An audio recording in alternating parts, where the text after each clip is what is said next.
Mais on s'est posé la question pourquoi il fallait Dans la attendre la retraite. retraite, commencer à vivre en fait. Du jour au lendemain, oui, on a eu l'audace de se décider à changer de vie, vraiment. Thomas, il part à l'école en courant, enfin, il est joie, on n'est pas prêt, mais lui, il est déjà prêt. Et il saute dans les bras de la maîtresse et il est heureux d'aller à l'école. Le seul risque qu'on prend, vous comprenez, c'est que ça marche. Et ça marche vraiment. Quand on va dire bonjour avec les gens, qu'on le dise en n'importe quelle langue, si on a le sourire et qu'on regarde les gens et qu'on les considère, eh bien, il n'y a pas besoin de la langue pour que le message soit reçu.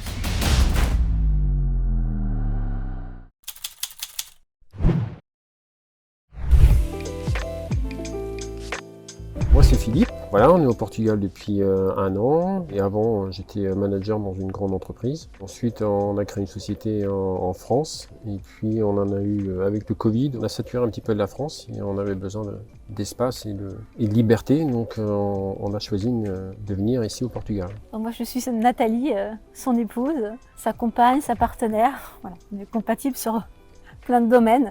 Et on a eu ce rêve fou d'oser quitter la France et de venir avec notre loulou qui a 4 ans et de laisser nos 2 plus grands suivre leur vie en France et en Belgique pour leurs études. Sans être retraité.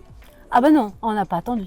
Donc vous n'avez pas attendu la retraite comme certains. Et ça va, c'est possible de partir sans être retraité, sans sécurité, sans parachute? Bien, la vie elle commence pas quand on est retraité. Donc on a déjà fait des choix.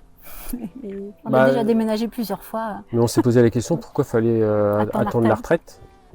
Pour commencer à vivre en fait. Et du jour au lendemain, oui, on a eu l'audace de se décider à changer de vie, vraiment. On était bien en Bretagne et puis voilà, plein d'événements et personnels et professionnels et sociétaux ont fait que voilà, on s'est dit on va changer d'air. Et le Portugal, on connaissait un peu pour y être allé en vacances. On sait que on aime les gens, on aime le pays. Il y a plein de compatibilités et on s'est dit allez hop, on refait les cartons.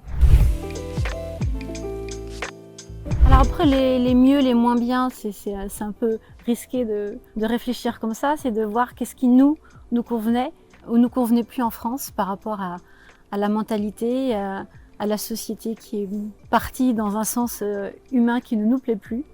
Voilà, où nos libertés fondamentales, nos libertés d'être, de vivre, de bouger et de penser n'existent plus. Donc on n'est plus dans une démocratie. Et on s'est dit, allez hop. Ouais, je te rejoins. Je repense aussi aux enfants parce que c'est important pour moi, pour nous. Et pour Thomas, on avait vraiment le sentiment que la France n'offrait pas toutes les garanties d'un avenir sûr. Même si on vivait en Bretagne et qu'on était bien. Moi, je cherchais quelque chose de plus sobre et peut-être aussi une proximité humaine. Oui. Une distanciation qui s'est établie en France qui est vraiment moi, qui me gêne. Peut-être une société plus résiliente. Aussi. Mais aussi, il y avait un manque de liberté pour choisir l'éducation. C'est ça. C'est ça. Comme ça. Ouais. Donc, Ouais, clairement. On est une famille de... Oui, on appelle ça maintenant les hauts potentiels. On appelle ça les hauts potentiels. Et le système éducatif français est pas franchement bien adapté. Et surtout sur l'aspect affectif. Et on a au Portugal... Il nous a fallu une rééducation pour retomber sur de la simplicité et voir que ici à l'école, c'est simple, les enfants sont accueillis comme des enfants. Thomas, il part à l'école en courant, enfin, il est joie, on n'est pas prêt, mais lui, il est déjà prêt. Et il saute dans les bras de la maîtresse et il est heureux d'aller à l'école. Et aussi autre chose, c'est que la maîtresse me fait la bise aussi. C'est incroyable. Ça, c'est Elle incroyable. nous a fait visiter l'école, elle nous dit ah, venez dans la classe alors que tous les gamins sont là. Elle me dit tiens, j'ai un papier à vous faire signer, venez là. Et en fait, c'est hyper simple. On a oublié, je ne sais pas ce qui s'est passé, mais on a oublié cette simplicité de communication, d'échange et de se faire confiance. Ici, il y a de la confiance. On pose le billet de 10 € pour la cotisation des parents d'élèves, on signe sur un bout de papier, voilà, j'ai payé. Il y a un autre aspect, c'est que si on oublie aussi notre enfant dans un supermarché, il y a toujours quelqu'un pour venir te voir, tu dis tiens, ton fils est là. Ton fils est là, enfin voilà. Dire qu'il y a un regard des Portugais attentionné sur les enfants. Une bienveillance. Une bienveillance, et réelle, vraiment. On a fait des choix aussi. Moi, j'étais enseignante à l'université, mais si mes CV, ça n'a pas pris, donc il a fallu que je me réoriente complètement professionnellement. Et j'ai décidé de faire confiance à ma bonne étoile et d'être optimiste et de dire autre chose va arriver. Et cette autre chose est arrivée par le bon hasard des rencontres où du coup mes compétences d'avant sont utilisées aujourd'hui pour travailler je travaille avec des associations européennes et en télétravail. Voilà, donc J'adapte, oui c'est ça, j'adapte mon rythme de travail aux contingences. Mais après, si j'ai envie d'être dans la piscine avec mon fils, je réponds pas au téléphone. Si j'ai envie d'aller chercher à l'école, je laisse mon téléphone dans le bureau et puis je reviens après. Moi, je pense que le seul risque qu'on prend, ou qu'on prenait, c'est que ça marche. Et ça marche vraiment. C'est vrai que moi, le métier de manager, il est derrière moi, mais j'ai appris à gérer des projets, à coacher pas mal des personnes. Donc, on anime aussi des stages où on accompagne les personnes aussi à changer de vie. Avant de venir au Portugal, on a acheté, on a revendu des maisons parce qu'on a une passion aussi, c'est tout l'aspect extérieur, que ce soit lié au paysagiste, enfin au métier de paysagiste. Et là, on continue. Enfin moi, ça m'a permis aussi, la maison qu'on a choisie au Portugal, c'est aussi pour mettre en valeur la maison qu'on a, parce qu'on a aussi d'autres projets, de se rapprocher, on va dire, d'un lieu où on pourrait être autonome et se rapprocher de la nature. Donc c'était un investissement. Donc c'est un investissement. Donc en fait. on s'était dit avec Philippe, alors tu pourrais travailler, mais ça va nous coûter de payer quelqu'un pour faire les travaux qu'on peut faire. Alors, à un moment, on se dit, mais attends, tu peux les faire. Alors, et on s'est dit, bah oui, le calcul, il est plus simple. Donc finalement, Philippe a participé à la remise en beauté de la propriété de la maison en valorisant l'investissement de base. On a aussi fait appel à de la main-d'œuvre locale et on a fait des belles rencontres. Il y a des bons pros chez les Portugais aussi. On entend un peu tout, mais il y a des gens bien et professionnels et du coup, c'est ton job. Le truc, c'est que si on arrive au Portugal avec des projets conçus en France avec une mentalité française, il va y avoir besoin d'une adaptation. Donc, il y a un travail de lâcher prise de l'ancien mode de fonctionnement pour être assez curieux et à l'écoute des gens, du mode de vie ici, de discuter avec des gens qui sont déjà venus s'installer, de se faire accompagner par des gens qui connaissent le système ici et d'être imaginatif et créatif. Mais on a déjà vu avec d'autres personnes du réseau Casa Vergao qu'il y a plein d'idées, de projets, d'entreprises qui ont été créées, voilà, avec des gens avec des talents complètement différents. Et c'est possible. Et après, c'est un choix personnel, mais la région qu'on a choisie, c'est vraiment aussi de s'intégrer au pays. Moi, j'ai parlé pour moi, qui suis pas un linguiste inné. Donc, le portugais, j'ai démarré de zéro, mais j'arrive à me faire comprendre. Alors, il est vrai que le français est quand même utilisé, mais moi, je trouvais que c'était important de faire l'effort pour s'intégrer et pour vraiment pour être accepté dans le pays. Et on a plein de belles surprises. Ouais. Voilà. Il y a un déformatage qui est vraiment nécessaire à faire. Au départ, il faut oser, c'est sûr. Il y a de l'audace. On pourrait parler de courage, mais j'aime pas le mot courage. C'est vraiment être audacieux. Mais bon, c'est aussi se sentir vivant. Enfin, moi, je me sens vivant en fait. Le risque, c'est quoi le risque en fait? Il n'y en a pas vraiment quoi. Parce que là, c'est vrai qu'on a trouvé une maison, un lieu, un espace qui est agréable à vivre, mais il y en a encore.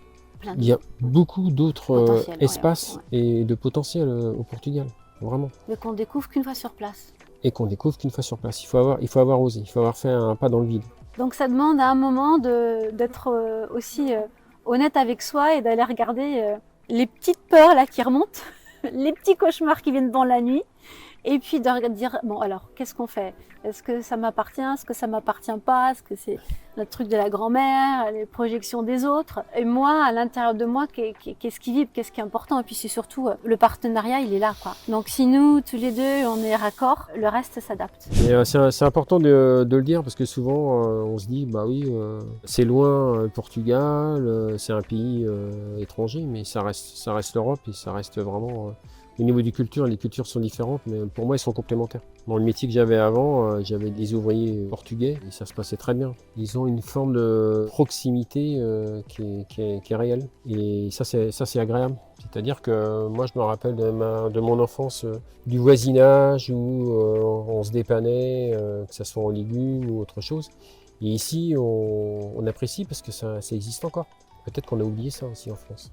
Donc voilà, pas plus tard qu'hier, le fils de nos voisins qui est dans l'école avec Thomas est venu jouer dans le jardin avec notre fils. Enfin rien d'extraordinaire, enfin juste des enfants qui jouent ensemble. Et en ramenant Diogo chez ses parents, son père il me donne un sac avec les poivrons et les tomates du jardin. Alors pourtant il ne parle pas français et on communique pas forcément par la langue, mais on communique d'une autre façon. Et voilà, la voisine à côté, quand elle a trop de citron, elle vient nous déposer un sac devant la porte d'entrée. Donc ça, c'est chouette, cette proximité. Souvent, j'entends dire la barrière de la langue. Est-ce qu'on communique uniquement avec le verbe? Moi, je suis pas sûre. Il y a aussi des choses qui passent dans la sincérité de la démarche.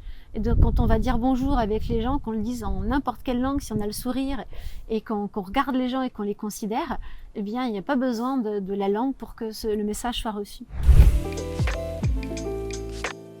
Alors, je dirais qu'on consomme peut-être différemment, mais par rapport, moi je pense aux travaux qu'on a fait ici, il a fallu que j'aille dans les supermarchés, il a fallu que je me débrouille tout seul parce que je n'avais pas demandé à Nathalie de m'accompagner tout le temps, sans parler le portugais.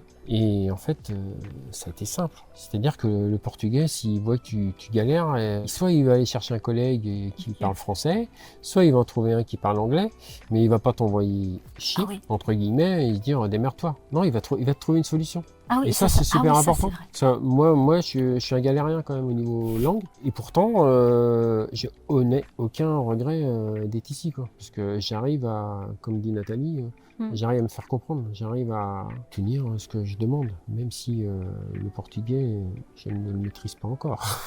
C'est vrai qu'on a eu une anecdote avec un système d'arrosage, qu'on a trouvé le petit boui-boui du coin, et le gars, il nous a dit de revenir autant de fois qu'on avait besoin jusqu'à ce que le truc il soit bien réparé. Alors il a essayé, il nous a fait payer que la moitié des pièces, puis il nous dit tu reviens, ça marche pas, tu reviens. Alors il y a un truc qui marchait pas, on y est revenu, il a cherché au fin fond de sa boutique pour nous trouver le truc et ça marche. Bon, en France ça n'existe plus. Le portugais est foncièrement gentil, enfin de ceux qu'on a rencontrés. Il nous est arrivé quand même une belle histoire. Avant de signer pour l'achat de la maison, on s'est arrêté dans le bar à côté, parce qu'ici il y a quand même que des cafés, à côté du stade. Voilà, donc on était dans le bas direct. Faut pas oublier le football. Et donc voilà, on a juste pris un café, discuté avec les gens, et puis on est revenu une ou deux fois prendre un café. Ils nous ont laissé le numéro de téléphone. Si jamais vous avez besoin de quoi que ce soit, surtout vous nous appelez. Et un samedi soir à 21h, à 5 km d'ici, on est tombé en panne de voitures. Coroa, je sais plus trop quoi. Et on appelle nos voisins qui étaient partis faire la fiesta, qui n'ont pas entendu le téléphone, et on se dit, avec un gamin de 4 ans, il fait nuit, comment on fait? Et du coup, on a appelé les gens du bar, donc il était 9h30 un samedi soir, et là, adorable. Ils sont venus nous chercher, voilà, ils nous ont ramenés à la maison. À 22h, ils ont appelé leur garagiste pour qu'ils viennent le dimanche matin voir notre voiture avant qu'elle soit remorquée pour voir qu'est-ce qu'il y avait à faire et nous dire s'il pouvait la remorquer dans son garage. Et tout ça gratos, avec le sourire. Et là, on s'est dit, waouh! En France, on appelait l'assistance et on attendait au bord de la route. Mais souvent, ça nous revient, mais on a beaucoup de leçons d'humilité. Et voilà, ça nous touche. Parce que c'est ce qu'on est ici aussi, c'est pour avoir des relations, on va dire... Bon, on parlait de simplicité, mais des relations sincères. Et évidemment, il y a du business, du business qui se fait. Mais ça peut se faire aussi avec le cœur, quoi, toi. Bon, pour les travaux qu'on a fait, on a rencontré des Portugais qui ont vécu en France, mais ça leur tenait à cœur que le travail se fait carré. Et Fernando, qui est venu négocier avec nous dans la carrière, là où il va chercher ses pierres, il nous a trouvé les gars. Il fallait qu'on lui envoie des photos pour être sûr que le truc soit bien fait. Et on a eu des belles rencontres et des belles surprises. Et pourquoi ils sont comme ça alors finalement? Moi, je pense qu'il y a encore l'empreinte de la dictature. Ça fait 40 ans qu'ils en sont sortis. Il y a vraiment une forme de résilience qui est restée. D'entraide. Parce que là, la famille, ça reste vraiment important. Ici, il y a encore des valeurs très humaines qui sont mises en exergue. Exactement. C'est intéressant ce que tu dis, parce que par rapport au projet qu'on a de trouver, on va dire, un terrain plus dans la nature pour faire de l'agriculture, voire de l'agroforesterie ou du tourisme rural, on s'est rendu compte qu'ils travaillent beaucoup à l'affect, parce qu'on a rencontré la famille, on a rencontré le notaire du village. Et c'est là où on se rend compte que c'est important d'être soi-même, parce qu'ils sont pas dupes aussi de qui on est. Non. Et de ramener une ou deux familles, c'est quelque chose qui leur tient à cœur. C'est quelque chose qui leur tient à cœur, parce il y a des villages quand même qui vieillissent.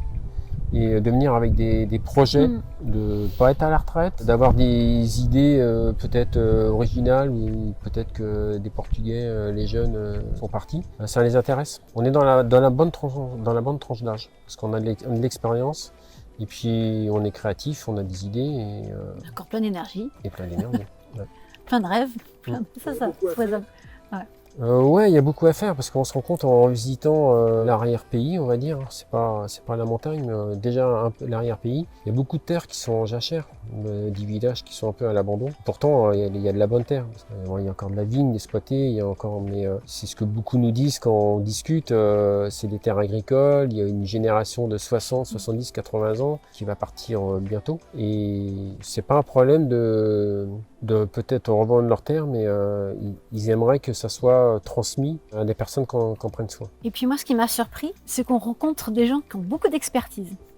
On arrive, nous Français, nous les philosophes, voilà, hein, entre voilà, la bannière liberté, égalité, fraternité, c'est plutôt ici qu'on la trouve, hein, plus trop en France. Et on a trouvé voilà, des gens qui sont très pointus, très exigeants, surtout par rapport à la terre, qui savent travailler la terre et qui ont le respect de la terre et qui ont envie de transmettre. Et alors ils transmettent facilement et qui sont prêts à accompagner des projets. Donc là, on a rencontré pas mal d'experts pour le deuxième projet qu'on a, donc d'avoir plusieurs hectares et puis voilà, d'avoir, c'est pour le mot communauté un peu galvaudé, on ne sait pas trop comment, sous quelle forme, d'avoir une base de gens libres penseurs et qui ont envie de vivre plus proche de la nature, de la terre et des humains, parce qu'on les oublie un peu les humains quand même. Et donc des jeunes et des moins jeunes qui ont vraiment des vraies connaissances sur le design de la terre, quoi cultiver, comment, et on va avoir besoin de ce savoir-là. Ça, c'est bien. Et en fait, il y a beaucoup de gens qui savent beaucoup de choses ici au Portugal. On a l'impression que, je sais pas, de la France, pourquoi on a cette idée-là que le Portugal peut être un pays arriéré et vieillissant. Et en fait, il y a des jeunes, 30, quarantaine, ils ont envie que le monde change, mais chez eux. Et ils ont envie que leur pays change, évolue, et ils ont un vrai savoir-faire. Alors, le résumé. En fait, ça fait déjà plus de 10 ans, moi, que je rêve d'avoir un espace où on peut se retrouver sur des valeurs humaines simples, d'échange, de partage, sans tabou, sans barrière, et pouvoir proposer des activités pour que les gens qui ont besoin de travailler sur eux aient des accompagnements adaptés. Et puis, une valeur qui nous manque tellement, la convivialité. Voilà. Juste d'être ensemble et d'avoir un écran de verdure où la nature accompagne l'humain, ou l'humain accompagne la nature, c'est les deux ensemble. Et en France, on a eu quelques tentatives, c'était compliqué, on n'avait pas les moyens financiers pour ça. Administrativement, c'était aussi beaucoup plus compliqué. Alors maintenant, aujourd'hui, quand on sait que les éco-villages sont sur la liste des dérives sectaires, alors là, le secours. Ouais. Oui. Ouais. La méditation de pleine conscience aussi, ça c'est dangereux. Tout. C'est dangereux. De toute façon, voilà, tout ce qui est alternatif. Non, mais oui, c'est ça. En fait, ce qui nous tient à cœur, voilà, c'est d'avoir cet espace-là où on peut tous partager des valeurs simples. Alors évidemment, on parle de base autonome parce que la réflexion apporte aussi sur une autonomie. Une autonomie, on peut l'obtenir de manière alimentaire. Je ne dis pas intégralement, mais on peut aboutir à un seuil d'autonomie assez important. Et même au niveau énergétique, hein, parce que l'énergie solaire, l'énergie solaire ici, on peut l'utiliser. Donc c'est un champ d'expérimentation, vraiment. Concrètement, c'est un espace où vous allez pouvoir avoir plusieurs hectares, Oui. Exactement. pouvoir cultiver Voilà. en Exactement. partie pour être autonome un Ouais. peu, en tout cas. Ouais. C'est peut-être plus facile dans le climat du Portugal d'ailleurs, C'est ça. Oui. pour l'énergie et C'est ça. pour même dans le nord. du Oui, Portugal. alors Même ça, dans le nord, dans le alors nord. c'est dans le schnorr. dans le Schnorr, oui, c'est vrai que le mythe du nord du Portugal nous a aussi habité. Ouais. Mais il y a du soleil aussi dans le nord du Portugal. Qui quand même reste au sud de Marseille. Hein, voilà. Non, mais c'est important parce que quand on parle d'autonomie, oui, il faut Mais du ici, soleil tout et il faut de l'eau, c'est vital, et il y a encore de l'eau. Il y a quand même des endroits quand on commence à se rapprocher des zones, on va dire, centrales. Voilà, il y a la montagne, donc il y a encore de l'eau. Il y a des barrages, mais on ne dépend pas que des barrages, on dépend aussi de l'eau, de la source, des sources quoi, qui sont encore alimentées. On est en plein été et on est passé la semaine dernière sur potentiellement notre futur terrain, et il y a le ruisseau, il y a de l'eau, ça coule. Alors moi, quand je parle d'eau, C'est la vie. Hein. c'est la vie. Et c'est important. Et là, au nord, vous me dites que peut-être on pourrait faire pousser. Des tropicaux. Voilà, donc ça c'est Joao qui me dit, mais ici, voilà, où tu es, tu peux faire pousser des avocats et des manguiers. Et là, ça m'a ouvert les skins. J'ai dit, bah oui, donc en fait, il n'y a pas de limite. Les limites, elles sont là, en fait. C'est celles qu'on se met dans nos peurs, dans nos schémas, dans plein de choses. Et en fait, quand on discute avec les gens, quand on ose rêver, parce qu'on s'est dit à un moment, mais on en est de nos rêves là. On va attendre quoi, 80 ans pour les vivre? Ce sera trop tard, puis on sera peut-être pas en bonne santé. Et nos rêves, c'était quoi là? D'ailleurs, puis, posez-vous la question, ouais. Où est-ce que vous en êtes de vos rêves? Franchement. Franchement. Alors ça fait bugger, Ouais. parce qu'on se dit, oups. Et puis après, il y a un autre process qui se met en place. Et nous, on est en train de concrétiser nos rêves, de les faire vivre et de les organiser. Et c'est le kiff. Il faut s'inspirer d'expériences qu'il y a d'ailleurs au Portugal. On s'est rendu compte qu'il y a des communautés qui sont installées, enfin j'utilise le mot communauté, mais ouais, des groupes qui font appel soit à des bouffeurs, enfin qui sont organisés. Bon, vraiment un système d'organisation très rationnel, enfin il y a de la technologie, il y a des ordinateurs, tout ça. Et puis du cerveau. Et il y a des cerveaux.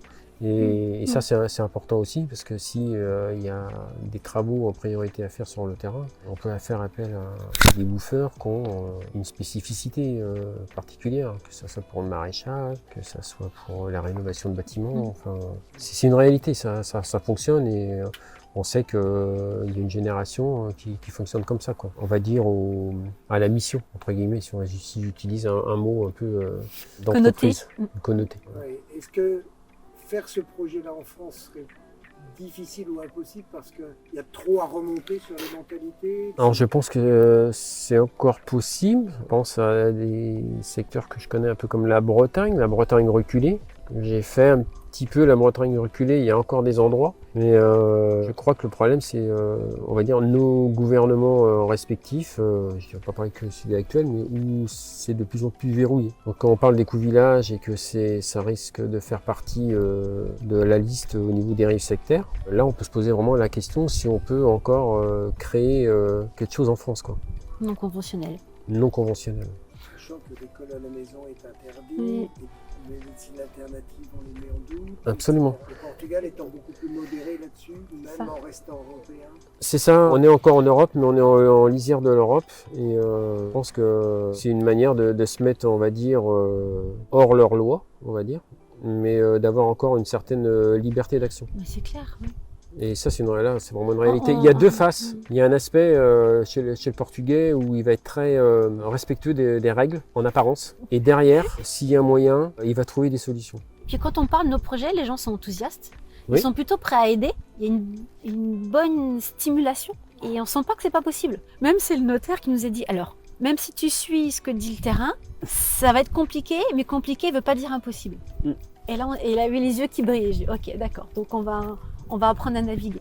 Je pense qu'il faut apprendre faut accepter de faire ses preuves. C'est normal, on est dans un pays Qui nous accueille. qui nous accueille. Néanmoins, si on est honnête, il y a vraiment moyen de créer quelque chose de nouveau, quoi. Tout en participant vraiment à leur espace de vie, parce que c'est des espaces de vie qui sont, on va dire, depuis avec la crise de 2008, il y a des espaces des villages qui se sont vidés. Donc plus il y a de monde qui revient, mieux c'est. Ils n'ont pas envie d'avoir, entre guillemets, des Américains avec de l'argent plein les poches qui vont peut-être pas faire grand chose. Je pense qu'ils préfèrent avoir des personnes comme nous qui avons des idées pour mettre en valeur Qui vont boire leur café, patrimoine. Voilà. au café, qui vont prendre le café au village, qui vont faire leurs courses à la boulangerie du coin et participer à la vie de village comme n'importe quel habitant. Mettre leurs enfants à l'école, enfin voilà. Ah, les enfants, ils apprennent super vite. Hein. Ouais. Oui, si c'est un frein, les enfants, ça peut. Hein. Ne doutez pas qu'ils s'adaptent beaucoup plus vite, plus rapidement que nous. Thomas, à 4 ans, il a mis 2-3 mois pour, on va dire, commencer à parler le portugais, mais maintenant, il parle mieux le portugais que moi. Et en fait, il n'y a aucun problème. Au contraire, il est heureux. C'est même lui qui fait le traducteur.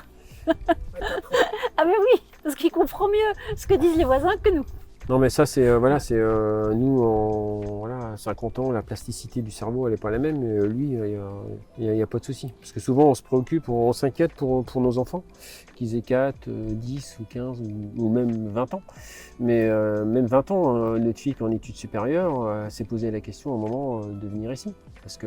Elle sent que la qualité de vie est différente et meilleure. Et les universités sont toutes aussi bien à côté. Ce qu'on a remarqué sur les enfants, en fait, ils vont pas avoir les peurs et les inhibitions de bien parler, comme nous, les adultes, on peut avoir, parce qu'ils ont un tel besoin vital de communiquer et de jouer, que c'est en jouant, en répétant, et parce qu'ils veulent se faire comprendre, parce qu'ils ont envie d'avoir tel jouet, ils veulent manger ça et pas ça, et que l'autre il a piqué son crayon et machin, il veut récupérer son jouet.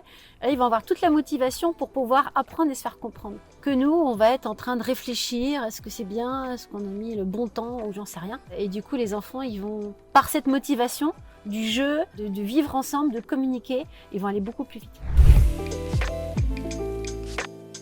Mais il y a un vrai travail sur l'argent à faire, tu vois, on l'a fait, le travail sur l'argent. Ce que je te disais tout à l'heure, j'aurais pu accepter d'être biberonné pendant encore 15-20 ans jusqu'à ma retraite à 5-6 000 balles par mois, quoi. Mais en fait, c'est quoi le sens de la vie, quoi? C'est de toucher suffisamment d'argent, d'être dans le confort et puis d'arriver à la retraite. Et puis on ne sait pas ce qui va se passer dans 20 ans. Alors là, je veux dire, t'as aucune garantie de recevoir quoi que ce soit. Il faut se rappeler qu'il y a 2-3 ans, il y a eu une pandémie qui nous a fait comprendre qu'on pouvait partir du jour au lendemain. Ou que nos libertés pouvaient être que les restrictions pouvaient être, on va dire, sans limite. Donc non, moi je me répète, je préfère avoir choisi le camp de la liberté, quel qu'en soit le prix. En fait, le prix, c'est de créer sa propre vie. C'est quand même que du bonus. Et c'est plutôt cadeau parce que quand on se retrouve dans des situations comme il y a 2-3 ans qu'on a vécu en France avec les restrictions des libertés, on s'interroge sur vraiment les valeurs qu'on porte. Et c'est là où on fait vraiment des choix où en fait il n'y a pas de risque. Quand c'est des valeurs qui nous tiennent à cœur, faut y aller en fait. Parce que ça se met en place. Vraiment, ça se met en place. Il y a un plan supérieur à nous qui est là et ça nous permet vraiment de saisir, peut-être, de créer l'opportunité vraiment aussi pour les autres, de les inspirer. Quel que soit l'âge, on peut inspirer des personnes de 60 ans comme des personnes de 15 ans, mais ça permet de voir qu'il y a vraiment d'autres possibilités. Je pense quand même aussi que les choses vont pas aller très très bien, quoi. Et qu'il est temps de se protéger soi-même un peu, quoi, de prévoir un avenir personnel, une résilience. Ouais. Moi, enfin de ce que je ressens, on est entre deux vagues pour moi.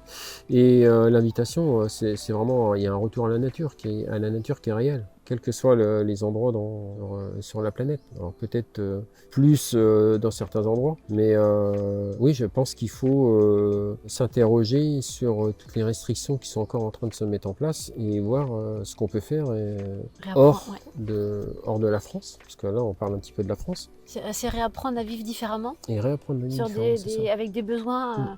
Nos besoins ont évolué, sont revenus sur plus de simplicité. J'en ai marre du tout électrique, parce que quand ça marche pas, voilà, ça marche pas, tu peux rien faire. Voilà, ton store il est baissé et pendant 3 semaines, si t'as pas le réparateur, ça marche pas.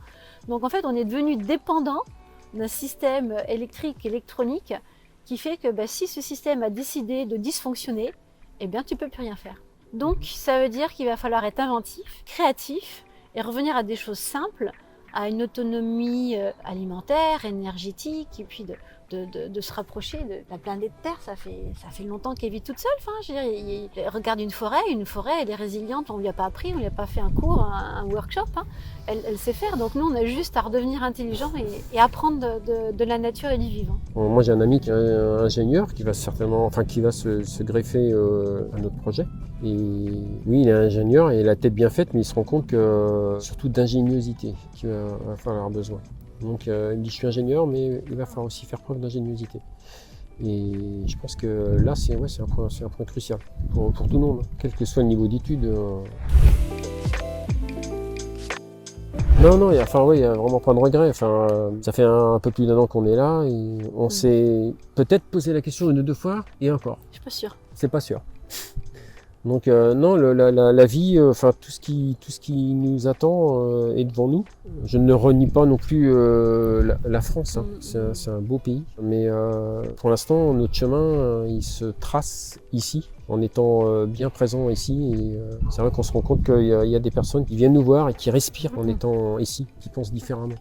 Donc il y a bien vraiment quelque chose qui pèse sur la France, sur tous les plans, quoi. C'est à 100% ce que disent tous les gens qui sont installés ici, sauf ceux qui éventuellement ne veulent pas s'intégrer quelque part. Ils font tellement peu d'efforts qu'ils ne s'intègrent pas, mais sinon tous disent bah oui, je respire, je peux créer, ça marche, c'est simple, c'est bien, on a vécu tout aussi bien, etc. Et tout,